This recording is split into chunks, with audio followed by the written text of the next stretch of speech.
Tatlong atleta ang nagwagi sa kani-kanilang larangan sa iba't ibang kompetisyon abroad. Kabilang dyan ang half Pinay golfer na si Yuka Saso na may mensahe sa mga Pilipino. Nakatutok si June Veneracion. Tila di nagbabago ang puso ng half-Filipino golfer na si Yuka Saso sa ikalawa niyang panalo sa US Women's Open sa Pennsylvania. Yan ay kahit bago na ang citizenship ngayon. Hindi tulad ng 2021 ng Pilipino pa ito. Thankful for my family back in Philippines and all my sponsors who've been supporting me, through up and downs, and all the trust that they've given me. Kahit daw kasi Japan na ang kanyang nirepresent sa tournament, hindi ba iaalis sa kanya ang pagiging Pinoy?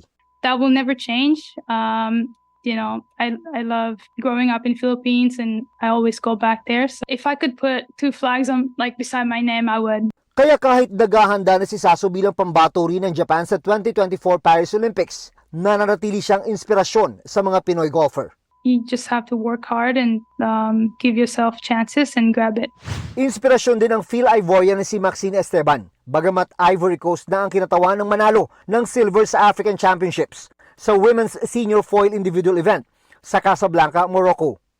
Panalo naman para sa Pilipinas ang hatid ni Filinda Grizi-Bouska sa 2024 Singapore International Open Championships Mixed Senior Division.